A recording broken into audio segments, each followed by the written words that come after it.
Last podcast में हमने बात की थी कि समुंदर में तैरने वाले छोटे छोटे तालाबों में घर बसाया नहीं करते। और आज हमारे साथ आज के एपिसोड में कुछ ऐसे ही गेस्ट हैं जिनका मानना है कि थिंक बिग और लिव बिग। दोस्तों, आप देख रहे हैं unplugged with Pradeep podcast, Vagad का एकमात्र पॉडकास्ट चैनल जहां पे हम लोग ऐसे ऐसे वागड़ के टैलेंट्स को लेके आते हैं जिनका स्ट्रगल, जिनकी सक्सेस, जिनकी अचीवमेंट्स हमें बिल्कुल पता नहीं होते हैं, लेकिन उनसे हम बहुत सारा सीख सकते हैं और हमारी जनरेशन को बहुत ज़्यादा इंस्पायर कर सकते हैं।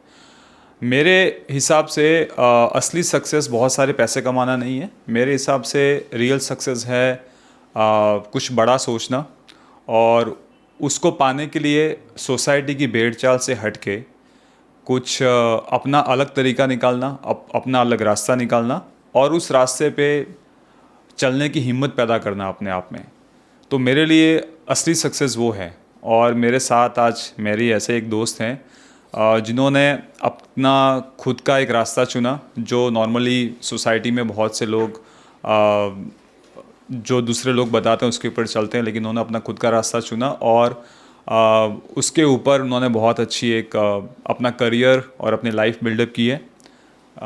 तो Paresh ji, why don't you introduce yourself to our guest, our audience? So, first of all, thank you so much for having me here. It's always, pleasure to talk, and as we, talk offline as well many times, and there's a great platform to share about my journey. So, मैंने schooling की town से, फिर मैं मुंबई चला गया। Right. और मुंबई में 2012 तक रहा। फिर 2012 में मैं बैंगलोर गया। बैंगलोर में मैंने 1-2 साल दूसरी इंडस्ट्री में काम किया और फिर मैंने 2013 में मैंने MBA में एडमिशन लिया। 2015 स्टार्टिंग में मुझे इंटर्नशिप का मौका मिला, तो फिर मैंने 3 महीने इंटर्नशिप की। सेमीकंडक्टर इंडस्ट्री की कंपनी थी, सेमीकंडक्टर में, VLSI में।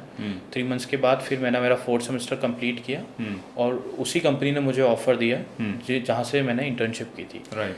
तो फिर मैंने उस कंपनी के लिए 5 इयर्स तक काम किया एज अ बिजनेस एग्जीक्यूटिव। फिर हमारी कंपनी का एक्विजिशन हो गया, जिस कंपनी में अभी मैं करेंटली वर्किंग हूँ, और it's been a decade now that I'm working for a semiconductor industry. Right. So more than 10 years. Nearly 10 years. I'll be completing 10 years in couple of months. And where are you working right now? So currently I'm working from home. My base location is Noida, but I'm not taking care of the India operations currently. It's been a year now that I'm taking care of the North American region and particularly Canadian region. So our company, we are into silicon and system engineering solution firm, and we serve many customers in Canada and US market. So I had a 5 months of stint. I had a visit to Canada to meet our customers and see how we can grow our company footprint there. So it's been a 5 months there, and then just 2 months back I've landed back to India, and currently I'm only taking care of the North American region. So my focus is to grow our Canada region for my company. Okay, awesome.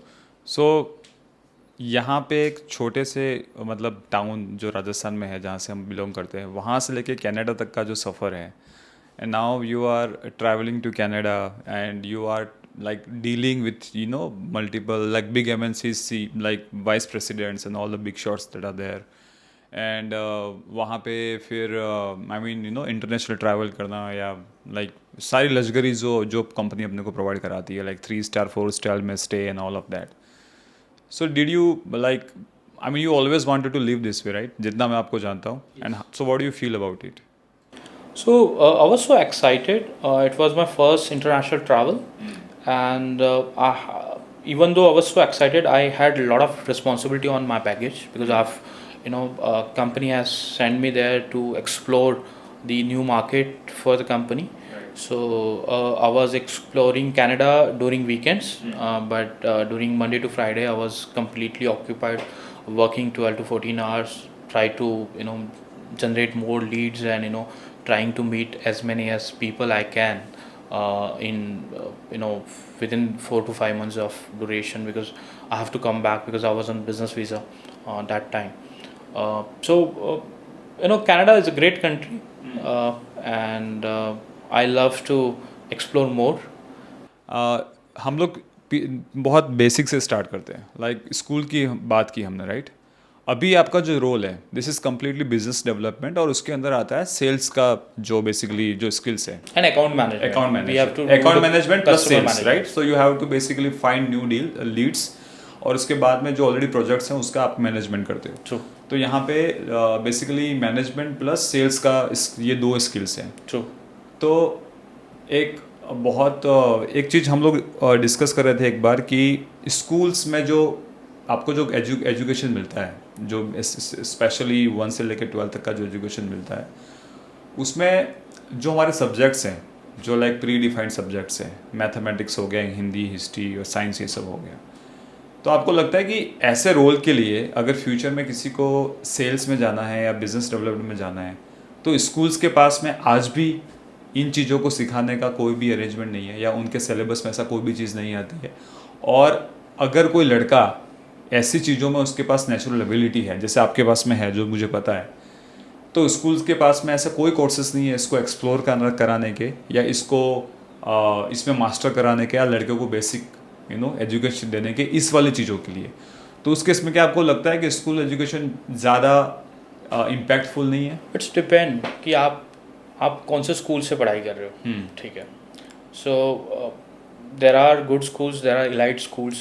नहीं, लेकिन अपने यहाँ पे जो schools हैं जहाँ से हम लोग बिलोंग करते हैं, और आज की डेट में भी वहाँ पे यहाँ पर जो स्कूल्स है उसका मेन फोकस एकेडमिक है, और अर्ली चाइल्डहुड में आपको ये नहीं समझ में आता कि आपके बच्चे को क्या करना है। एज अ पेरेंट्स अगर आप देखोगे तो स्कूल्स में जा रहे बच्चे, एकेडमिक स्कोर कर रहे हैं और नेक्स्ट क्लास में मूव हो रहे हैं। न पेरेंट्स इतना फोकस कर रहे हैं, न टीचर इतना फोकस कर रहे हैं, और यहाँ पर एक रेस लगी रहती है स्कूल्स में कि हमें फर्स्ट आना है, हमें टॉप 5 में आना है। और कभी कभी होता है कि आप में लॉजिकल माइंड इतना नहीं है, बट आपका इमोशनल इंटेलिजेंस काफ़ी अच्छा है।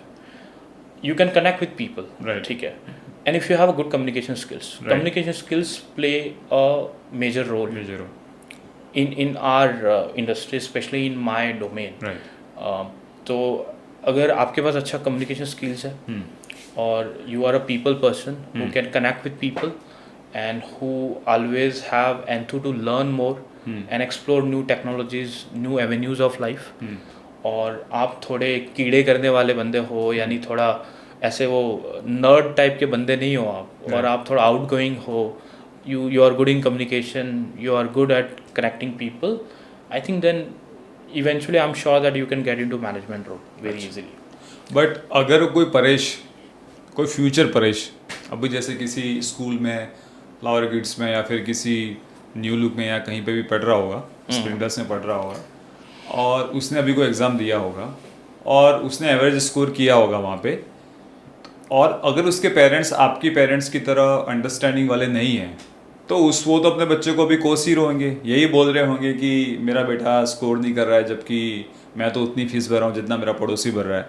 लेकिन पड़ोसी का बच्चा, जैसे आपने बताया कि उसके पास एकेडमिक में वो किसी तरीके से अच्छा कर रहा है, वो रट्टा मार के कर रहा है, या नेचुरली वो उसका लॉजिकल दिमाग हो सकता है। लेकिन अगर कोई ऐसा बच्चा है जो आपकी तरह है, जिसके पास में ये सारी स्किल्स हैं जिसके बारे में आपने बात की, जैसे कम्युनिकेशन हो गया, या फिर आपके पास में आपका थोड़ा बहुत सेल्स वाला आपका एटीट्यूड है, या आप you are a people person, right, you can connect with people, तो वो बच्चा तो भी बेचारा ताने ही सुन रहा होगा अपने घर पे।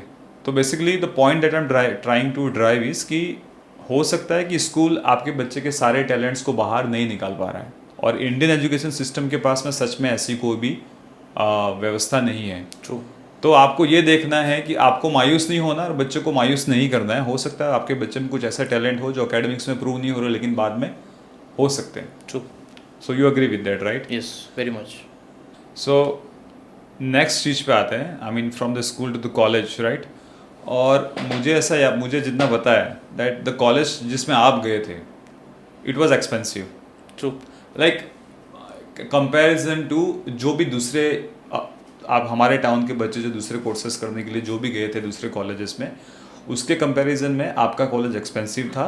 एंड जो आपके साथ में लोग थे, जो साथ के स्टूडेंट्स थे, वो भी काफ़ी बड़ी बड़ी फैमिलीज से थे, और मुझे ऐसा लगता है, जितना मुझे आपके बारे में पता है, कि that was one of the biggest turning point of your life, जिसने आपको बहुत ज़्यादा एक अलग लेवल पे चेंज किया, आपके माइंडसेट को, आपकी पर्सनैलिटी को, राइट? सो कॉलेज का कितना बड़ा रोल है, क्योंकि आज की डेट में हम लोग देख रहे हैं कि बच्चों का कॉलेज ही पेरेंट्स ने गायब कर दिया है। कॉलेज के नाम पे उनको किसी भी ऐसे फर्जी से कॉलेज में बोल देते कि जाके तुम बीसीए का फॉर्म भर दो, बस एग्जाम देने जाना है, you have to do full time government job का सर्च करना है। लेकिन मुझे ऐसा लगता है कि जो बंदा खिल के जब जो बाहर आता है निखर के, वो कॉलेज के लाइफ में ही आता है, वहीं पे उसको एक्सप्लोर करने को मिलता है और सीखने को मिलता है। लेकिन वो आज की डेट में लोगों से गायब हो गया है, लोगों की लाइफ, बच्चों की लाइफ से गायब हो गया है। तो what you say about it, कि कॉलेज कितना इंपॉर्टेंट है, और तुम्हारा कॉलेज में ऐसे क्या क्या चीज़ें थी जिसने तुमको मतलब ग्रो किया एज अ गाय और एज अ यंग बंदा जो अपने करियर के पीछे काम कर रहा है? अगर मेरी मुंबई की जर्नी की बात करो, 3 इयर्स जब मैं वहाँ पर था, तो आई वॉज लकी इनफ। और मेरा जो बैच था, और हमारा बैच जैसे 25 स्टूडेंट्स ही थे हम लोग पूरी क्लास में, तो हम लोग काफ़ी कनेक्टेड थे। और उनका एकेडमिक बैकग्राउंड भी बहुत बेटर था, फैमिली बैकग्राउंड। सो आप बोलते हो ना, एक सिविक सेंस आप जो डेवलप करते हो इवेंचुअली, और आप नई चीज़ों को एक्सप्लोर करते हो। तो वहाँ के जो मेरा बैच था, वहाँ के जितने भी मेरे क्लासमेट थे, आई एम श्योर कि वो मेरे से भी बेटर फैमिलीज से थे। और उनका जो एजुकेशन बैकग्राउंड था, एकेडमिक बैकग्राउंड, वो मेरे से बेटर था, ठीक है। सो मेरे लिए हमेशा वो बहुत बेटर प्लेटफॉर्म रहा कि उनके साथ रह के और चीज़ों को नए एक्सप्लोर करना, सीखना। और फिर मैंने एमबीए जब किया, एमबीए में मेरा आई थिंक हम लोग अराउंड 60 to 70 स्टूडेंट्स थे उस टाइम में हमारे बैच में। तो वहाँ पर ये पॉइंट था कि it was southern part of India, Bangalore. तो हम लोग हार्डली कुछ 10 लोग थे नॉर्थ इंडिया के, बाकी सब साउथर्न पार्ट ऑफ इंडिया के थे। तो वहाँ पर भी मेरा काफ़ी अच्छा रहा कॉलेज टाइम। मैंने उन लोगों से काफ़ी चीज़ें सीखी, और मेरा कभी एकेडमिक पे फोकस नहीं रहा। इवन तो जब मैं एमबीए कर रहा था, तो मैं हमेशा यूट्यूब पे जा रहा हूँ, और I used to listen all conferences, talks, what Elon Musk is doing, what Jeff from like Amazon, हाँ वो क्या कर रहे हैं, और हार्वर्ड में कैसे एजुकेशन, वहाँ पे लेक्चर जो प्रोफेसर्स होते हैं उनके स्पेसिफिक टॉपिक्स हैं, right. Certain about your negotiation skills हो गए, आपकी communication, how to improve, how to do public talking and all. तो मैं हमेशा वो चीज़ें एक्सप्लोर करता रहता था। तो I was not completely relying on my academic formal education. I was bit motivated within myself कि मैं यूएस में क्या चल रहा है, यूरोप में क्या हो रहा है, वहाँ का कल्चर कैसा है, वहाँ पर हार्वर्ड में क्या हो रहा है, ऑक्सफोर्ड में कैसे पढ़ा रहे हैं। तो वो चीज़ें मैं देखता रहता था। तो फिर वही eventually it is like right to say that college has a huge impact on you. True. तो college has a big role to play. So this is one of the thing that we want to convey from this podcast, कि बच्चों के college education के ऊपर आप खर्चा करो। ये खर्चा नहीं है, ये इन्वेस्टमेंट है। जब मेरे फादर ने भी मेरी बीटेक की फीस भरी थी, उस टाइम पे हमारी फैमिलीज़ में ही भी कुछ लोग ऐसे थे जो बोलते थे कि बच्चों के पीछे इतना पैसा डालने की क्या ज़रूरत है, आप किसी भी कॉलेज से कर सकते हो या कहीं से भी कर सकते हो। लेकिन इट्स नॉट अबाउट दैट। आप जब बच्चे के ऊपर खर्चा करते हो तो यू गेट द रिटर्न, और आपको जो वो रिटर्न मिलता है, जब बच्चे की सच में जॉब लगती है, जो रिटर्न मिलता है वो रिटर्न बहुत ज़्यादा होता है कंपेयर टू आपने जितना इन्वेस्ट किया था। So it's a good investment. बच्चे के कॉलेज के लिए अच्छी जगह पे अच्छे कॉलेज में आपको भेजना चाहिए। भले आप गवर्नमेंट जॉब्स की प्रिपरेशन उससे करवा रहे हो या किसी को ऐसा करवा रहे हो जिसमें इतना बड़ा जॉब मतलब कॉलेज का रोल नहीं लगता है आपको, उसके बाद या वो अच्छी यूनिवर्सिटी में उसको भेजो। उसको जो लोग मिलेंगे वहाँ पे जिससे वो बात करेगा, सीखेगा, एज अ पर्सन वो ग्रो होगा, उसका माइंडसेट रियली चेंज होगा। और मैं तो मानता हूँ कि कॉलेज के लिए आपको घर से बाहर निकलना ही चाहिए। अब जैसे यहाँ पे नॉर्मली सागवाड़ा में भी जैसे बहुत सारे कॉलेज खुल गए हैं, और लोग बोलेंगे कि सागवाड़ा ऐसे ही कर लेते हैं, व्हाट्स अ बिग डील।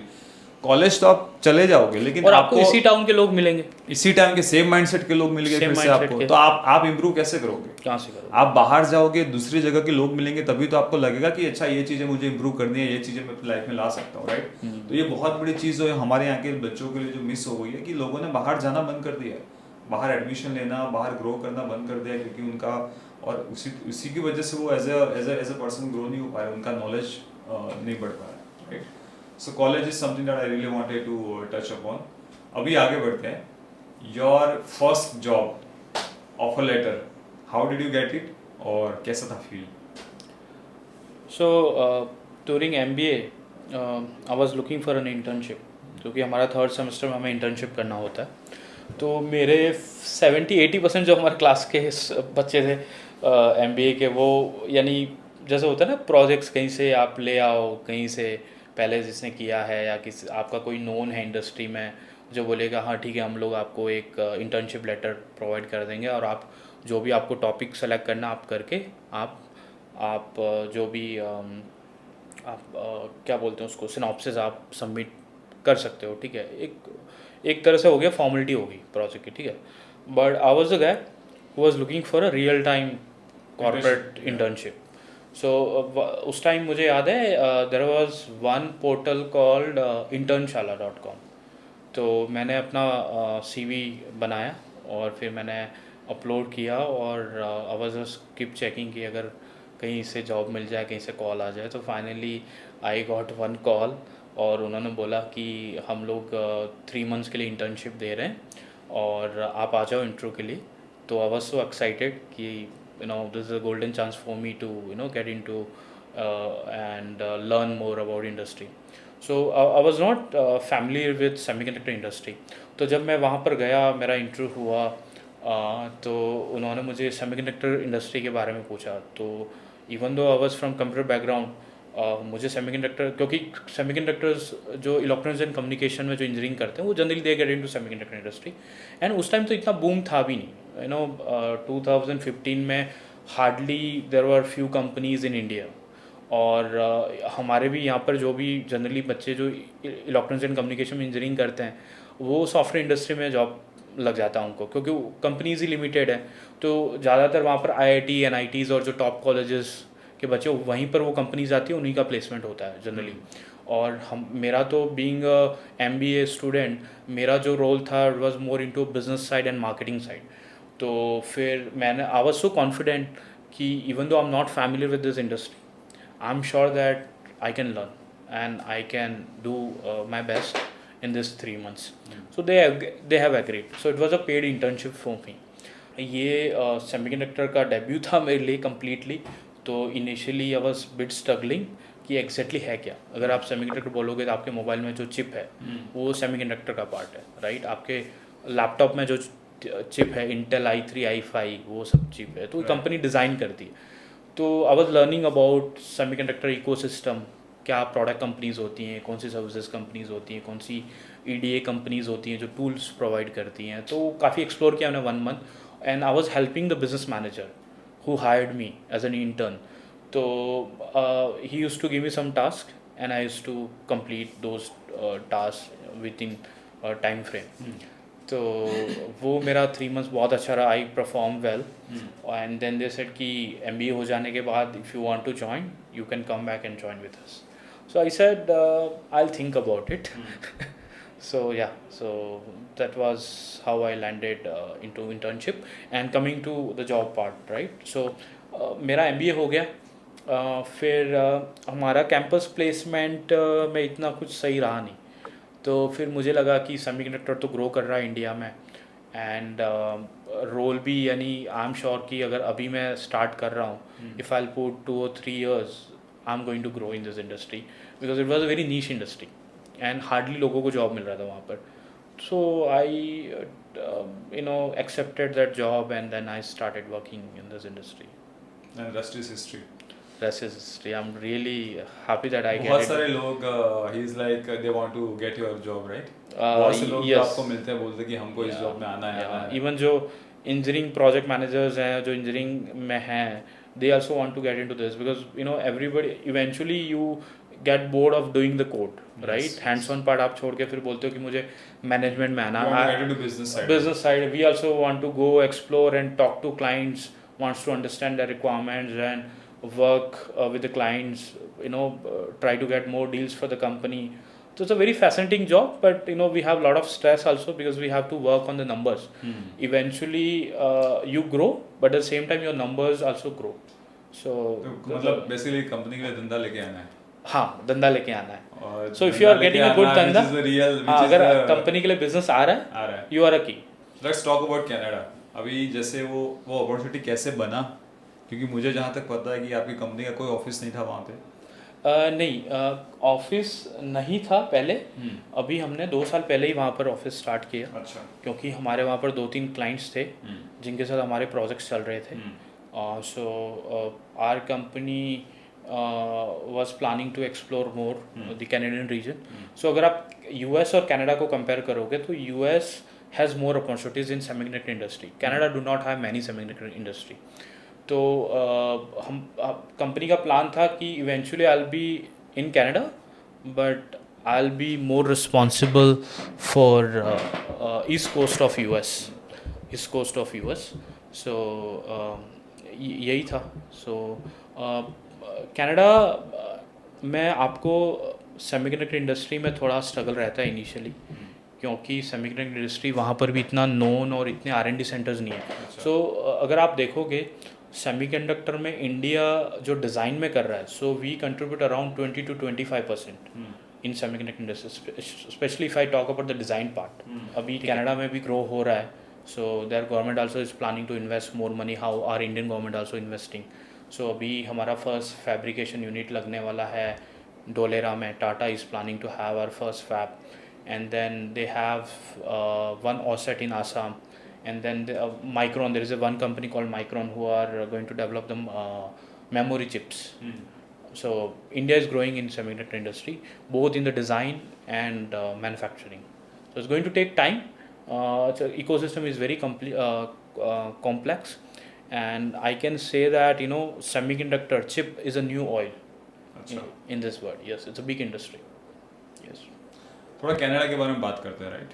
सो कितना टाइम लगता है यहाँ से कनाडा जाने में? What is the flight duration? So if you take direct flight, it's going to take 14 to 15 hours. 15 hours in flight. In flight, if you take direct flights. Okay. If you go via layover, if you go to London or Dubai, then it's going to take almost 24-25 hours. That's the bad thing about international travel, right? Especially You don't like if it, right? I didn't like the air travel. But if you see the Europe part, right? Europe is near to us, so it's hardly going to take 7 to 8 hours. But if you go to US or Canada? NA, North American region, then Canada, US is going to take a lot of time. Yeah. क्योंकि मैं भी जब गया था 17 hours flight में दिमाग खराब हो And जाता है. especially in the economy class, we have to become CEO to get a business class. पता लगे बिजनेस क्लास में भी I don't think, because you can not eat so much, you can not do anything there. I mean it's very boring. International travel to Canada and US is really really boring. लेकिन चलो वहाँ पे जाने के बाद what about stay? So I landed there, and my company have booked accommodation for me for 15 days, and then they have asked me to start looking for some other places where You can live on rent. on rent actually. So I was based in Toronto downtown. That was the most happening place in Canada. Canada, okay. So I was I had a flat at Harbour Front. So I was enjoying there, and then same time, as having said that a couple of minutes back, lot of excitement at the same time, lot of work, and stress to go and explore the Canadian region, because I was not there for picnic. I was there for work. Yeah. खाने का क्या system है Canada में? Do you get Indian food? Can you cook, or it's like little bit of struggle? क्योंकि वहाँ पे लोग mostly Initially आपको इंडियन फूड का नहीं, प्रॉब्लम एक्चुअली वेजिटेरियन लोगों का भी है. हाँ. तो वेजिटेरियन So लोगों being a vegetarian, आपको थोड़ा स्ट्रगल है. There are Indian restaurants, good restaurants, but you cannot go every time 3 times a day. So then आपको ये है कि you cannot cook as well, क्योंकि फिर अगर आप कुकिंग के चक्कर में रहोगे तो काम कब करोगे, right? So once in a week I was just doing cooking, because I'm not good at cooking as well. I never tried my hand on cooking. Or so I used to visit the Subways and Tim Horton, or there were some tiffin services also available, तो I was exploring those as well. और kitchen तो आपको वहाँ पर है, तो you can try your hands. तो vegetarian के लिए थोड़ा स्ट्रगल है, नो डाउट, नो डाउट.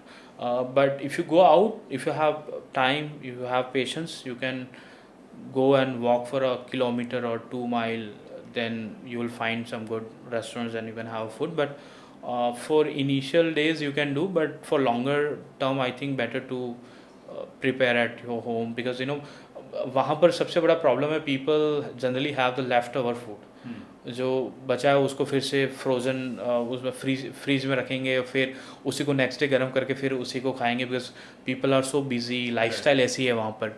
हमारे इंडिया में जैसा है कि एवरीबडी वर्क्स, और टाइम नहीं है लोगों के पास दिन में 3 बार खाना बनाना है या 2 बार बनाना है, पॉसिबल नहीं है. तो वीक में एक साथ पूरा सब्जी करी जो भी बनाना है बना लेंगे और फ्रीज में रख देंगे और निकाल के गर्म करके फिर खा लेंगे. हाँ, but if you are staying with family, then might there is a chance that at least you'll get, you know, good food in a day, like once in a day. once in a day. बाकी तो वही गरम करके खाओ और अपना काम चलाओ.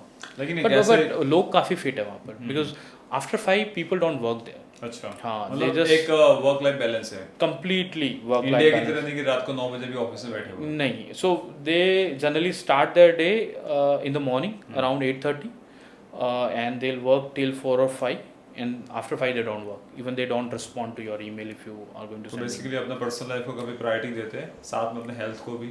they do lot of workout and all of and that. they take long vacations, they go out with their family, they do a lot of kayaking, you know, they do all water activities, they go and do the camping, trekking, hiking. So they are more sort of you know, people who have clarity in their life, and they are, the best part is those guys are not society driven people. So they really don't want to impress anybody. तो वहाँ के लोग दे are very practical, खुद के लिए जीते, उनको किसी को बताना नहीं है. दिखाना भी नहीं है, हाँ, बताना और कोई भी नहीं. मिलीनियर है, कोई यानी मिनिमम वेजेस पे चल रही है लाइफ, तो भी ठीक है, कोई आपको किसी को इम्प्रेस नहीं करना. वहाँ पर लोग अपनी लाइफ काफ़ी सीरियसली लेते हैं in terms of health, in terms of work life balance. तो वो काफ़ी अच्छी चीज़ है वहाँ पर, मुझे लगा. तो लोग काफ़ी फिट है वहाँ पर. और वैसे एनवायरनमेंट कैसा है? ऐसा लगा होता है कि रात को सोए, सड़क ठीक है, सुबह उठे सारा खोद दिया है. So environment थोड़ा different, right? US, I mean, not just Canada, but this problem is only there in India, right? I mean, वहाँ पे जब इसकी बात आती है, इंफ्रा की बात आती है, they have very good infra. So top class infra, no doubt. So वहाँ पर आप जैसे ही लैंड करते हो, आपको लगता है आप दूसरी दुनिया में आ गए हो. अच्छा. हाँ, because density also is very low, right? Here we have around 1.4 billion people. There are just hardly 4 crore. So density itself is very low, and 70 to 80% of majority of people are living nearby to the US border. अच्छा. In the Ontario region. और वहाँ पर winter is very harsh, no doubt, but summer is cool. So very happening. Summer काफ़ी happening होता है वहाँ पर. So people take long off and they go for outing and all. और वहाँ पर best चीज़ ये है कि they care about, you know, public properties. ऐसा नहीं है कि आप कहीं भी ट्रैश फेंक रहे हो, ये कर रहे हो, आपको वो सब चीज़ें नहीं मिलेंगी. लोगों में काफ़ी सिविक सेंस है वहाँ पर. मतलब ऐसा नहीं कि सरकार ने ऐसे प्रेशर डाला हुआ है, बट लोग अपने आप से समझते हैं कि गंदा नहीं करना है. और बेस्ट चीज़ वहाँ पर ये है कि अगर आप गवर्नमेंट ऑफिस में जाओगे या प्राइवेट ऑफिस में जाओगे, आपको डिफरेंस समझ में नहीं आएगा. Infra is top. वहाँ पर कोई कॉम्प्रोमाइज़ नहीं इंफ्रा में. They spend lot of money on infra. Basically मतलब इंडिया में मतलब सब सारे इंजीनियर्स इकट्ठे होते हैं, एक ही बात करते हैं कि मतलब सब लोग, क्योंकि सारे इंजीनियर जो भी प्राइवेट सेक्टर में लोग हैं, like who makes more than like 10-15 lakhs right per year, उन सबका एक ही कंप्लेन है कि हमको टैक्स देने में प्रॉब्लम नहीं है. टैक्स ले लो आप 30% की जगह पे 35% ले लो, लेकिन टैक्स देने के बाद में जो बेनिफिट्स मिलने चाहिए सिटीजन को, जैसे अच्छे क्लीन रोड्स, अच्छा infra, right, good quality education और स्कूल्स और हेल्थ, यही तो डिमांड है लोगों की, और क्या चाहिए. लेकिन इंडिया में टैक्स पे करने के बाद में भी कोई ये देने के लिए तैयार नहीं है, क्योंकि गवर्नमेंट वो सारा का सारा पैसा कैसी जगह पे डाल दी वही जाता है. एक तो मतलब because of the of course corruption, बहुत सारा पैसा ऐसी जगह पे चला जाता है कि वो लोगों के लिए नहीं आता है. और अगर गवर्नमेंट स्कूल्स और गवर्नमेंट जो हेल्थ सेंटर है उनकी हालत भी इतनी ख़राब है कि आप वहाँ पे जाके you can not get yourself treated, right? तो ये है कि यूएस और कनाडा और बाकी जितने भी यूरोपियन कंट्रीज है वहाँ पे टैक्स पे करने के बाद में you will literally get to use वो जो फैसिलिटीज़ हैं उतना पैसा टैक्स पे करने के बाद में, तो आपको सच में मज़ा आता है वहाँ पे रहने का, which is the biggest difference when it comes to India. And the main difference you see in the air quality index. So Pollution. here is around 250, 300. Now it's around 300 plus in Delhi. So it's severe. Air quality is not great. Not great. Canada में अगर आप जाओगे तो वहाँ AQI है 1 और 2. There's a huge difference. और Canada even directly you can take the tap water. No need to have filter water there. You can directly have सीधा नल में जो पानी है सीधा उसको आप ही ले पी लो. पी सकते मैंने यूएस में भी देखा ये सेम चीज़ यूएस में भी थी, so they are very very good in that sense. और जो तुमने सिविक सेंस की बात करी ना, मतलब लोगों के अंदर इनबिल्ट ही होता है दैट दे डोंट, ऐसे नहीं कि केला खा रहे हैं और खा के कचरा मतलब छिलका फेंक के चले गए, या बिस्किट या रेफर कुछ खाया प्लास्टिक वाला उधर ही फेंक के चले गए. तो नॉट गवर्नमेंट भी उसके लिए मतलब वहाँ पे पॉलिसीज हैं, लेकिन लोग भी अपना आप में इतने समझदार हैं कि वो अपनी जगह को गंदा नहीं करते. नहीं, कहीं ना कहीं मुझे लगता है कि गवर्नमेंट का भी रोल है. नहीं मतलब 50-50% दोनों का है, राइट? हाँ, दोनों का है, नो डाउट. बट इंडिया में भी गवर्नमेंट काफ़ी कर रही है चीज़ें, बट जितना बड़ा कंट्री है, इतनी पॉपुलेशन है, मैनेज करना वो थोड़ा डिफिकल्ट है, no doubt. But it's going to take time. But मुझे लगता है कि अभी सही टाइम है, अब तो लेना चाहिए राइट डायरेक्शन. अगर आप रोड इंफ्रास्ट्रक्चर देखो इंडिया का और वहाँ का, वहाँ पे जो इंफ्रा बिल्ट हो रहा है can sustain for 40 years, 50 years, 100 years, right? यहाँ पर आप देखोगे वही रोड बार बार बन रहा है हर 3 और 5 साल के बाद, वही टेंडर, पब्लिक मनी जा रही है. और जो लोग पब्लिक ऑफिसर है वो भी काम कर रहे हैं. सब तो ऐसे नहीं है, बट 50% तो ऐसे हमको लग रहा है कि हमें क्या, हमें तो सिर्फ बिल्ड करना है. और कोई यानी बोलते ना कि आप देशभक्ति दिखा रहे हो आप, लेकिन रियलिटी में अगर आपको जब देश के लिए काम करना है तब आप इतने सीरियस नहीं हो. राइट, मतलब बेसिकली सारा का सारा देशभक्ति व्हाट्सएप पे है. हाँ, उनके काम में देशभक्ति नहीं दिखती है. नहीं, अगर हर सिटीजन, हर गवर्नमेंट एम्प्लॉयज़ और हर रिस्पॉन्सिबल सिटीजन ऑफ इंडिया अगर रिस्पॉन्सिबिलिटी ले, सीरियस होकर चीज़ों को ले, तो मुझे लगता है कि रातों रात तो चीज़ें नहीं होने वाली, बट इवेंचुअली इम्प्रूवमेंट आ जाएगा. It's going to take time, no doubt. इसके बारे में हम लोग एक और पॉडकास्ट करेंगे, lot of things to discuss there. लेकिन अभी इस सेगमेंट में एक इम्पॉर्टेंट चीज़ जो मुझे आपसे पूछनी थी कि अगर कोई लड़का किसी छोटे टाउन से निकलता है, right, and if you want to take the path that you have taken, उस वाली जर्नी पे वो जाना चाहता है जहाँ पे वो प्राइवेट सेक्टर में जाना चाहता है, स्पेशली वो बिजनेस साइड पे जाना चाहता है, so what would you suggest him in Hindi of course, कि क्या बोल सकते हैं उनको कि कैसे उनको, क्योंकि यहाँ पे बहुत ज़्यादा गाइडेंस या बहुत ज़्यादा अपने को बैकग्राउंड नहीं है, मतलब बहुत से ऐसे लोग नहीं मिलेंगे जिन्होंने ये ऑलरेडी किया हुआ है, तो आपको हमेशा दिमाग में डर रहता है और कभी कभी आप ख़राब डिसीजन भी लेते हो. तो what would you suggest to all the young guys? So अगर पर्टिकुलरली मेरे रोल में जाना है, यानी मैनेजमेंट में जाना है, बिजनेस साइड में जाना है, तो पहले तो आपको ये देखना होगा कि are you willing to take risk, are you willing to take stress.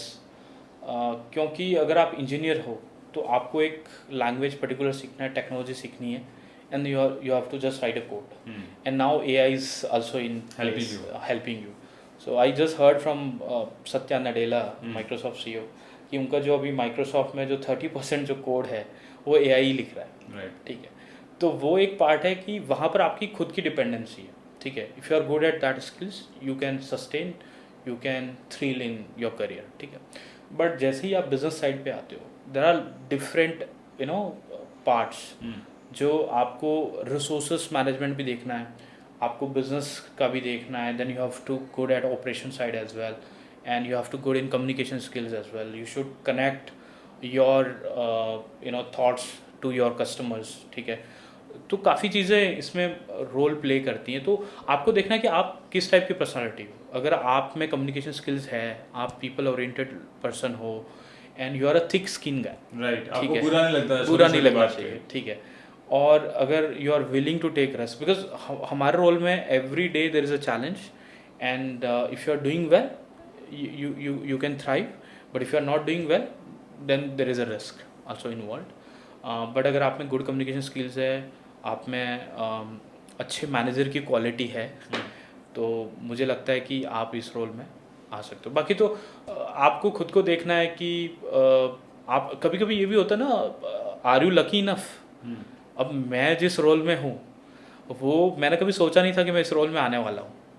I was lucky enough. मैंने MBA किया, then I got an opportunity to do an internship with that industry. They had a job opening to hire one more person in their team.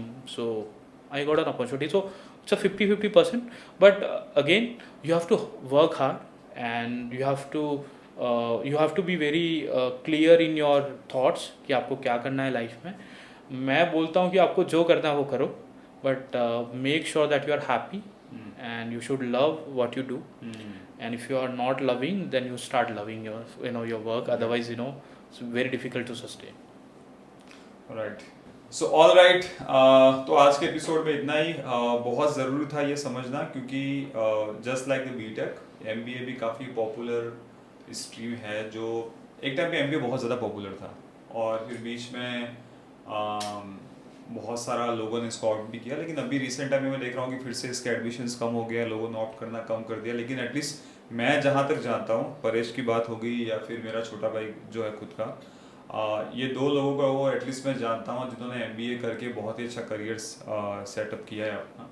तो अभी भी इस field में options हैं. आपको अच्छी कॉलेजेस के साथ में करना है, लेकिन एक चीज़ आपको समझनी पड़ेगी कि MBA is not about theory. Books पढ़ना नहीं है MBA. MBA is all about going out and understand the economy, और बिजनेसेस कैसे रन करते हैं, कैसे काम करते हैं, कहाँ पे कौन क्या कर रहा है. जितने भी बिजनेस, बड़े बड़े बिजनेस टाइकून्स हैं, एलोन मस्क क्या करना है, जैसे परेश ने बताया कि जेफ बेजोस क्या कर रहा है इंडिया में, अंबानीस क्या कर रहे हैं, अडानीस क्या कर रहे हैं, टाटा इंडस्ट्रीज क्या कर रही है. वो सारी चीज़ें आप समझोगे तो आपको इनका पूरा इकोसिस्टम समझ में आएगा, और तब जाके आपको थोड़ा बहुत समझ में आएगा कि आपको आपकी कंपनी के लिए क्या करना है. ठीक है. लेकिन अभी भी एमबीए में उतने स्कोप्स हैं. अगर आप करना चाहते हैं तो आप कर सकते हैं. अच्छे कॉलेज से करेंगे तो आपको ज़्यादा अपॉर्चुनिटीज़ मिलेगी. मेरा तो ये मानना है कि जब एजुकेशन की बात आती है तो डेफिनेटली आपको किसी बड़ी सिटी से, स्पेशली साउथ इंडिया से ही करना चाहिए, क्योंकि वहाँ पे लोग इन सब चीज़ों में बहुत आगे हैं. आप मुंबई भी जा सकते हो. लेकिन आज के एपिसोड में हम लोग यही कवर करने की कोशिश कर रहे थे कि आप इरेस्पेक्टिव ऑफ योर बैकग्राउंड, आप कहाँ से आते हो, अगर आप में जिल है कुछ बड़ा करने की, एक अच्छा लाइफस्टाइल जीने की, तो ऐसे जॉब्स हैं जहाँ पे आप जाके थ्राइव कर सकते हो. ज़रूर नहीं कि आप साइंस और मैथमेटिक्स में ही अच्छे हो, जैसा परेश ने बताया, लेकिन अगर आपका गुड कम्युनिकेशन स्किल है, आपके पास में लोगों को कनेक्ट करने का अगर आपके पास में स्किल है, तो आपके पास में बहुत सारे ऑप्शंस हैं इस फील्ड में अच्छा करने के लिए. So thank you so much for watching the podcast. अगर आपको अच्छा लगा है तो आप अपने फैमिली और फ्रेंड्स के साथ में शेयर कर सकते हैं, और ऐसे ही हम लोग पॉडकास्ट लेके आएंगे जो आपको एक नया पर्सपेक्टिव ला के दें, और ताकि आप एक बेटर डिसीजन ले सको अपने लिए, अपने बच्चों के करियर के लिए. So thank you Paresh for joining us on this podcast today, and we see you again. Thank you very much.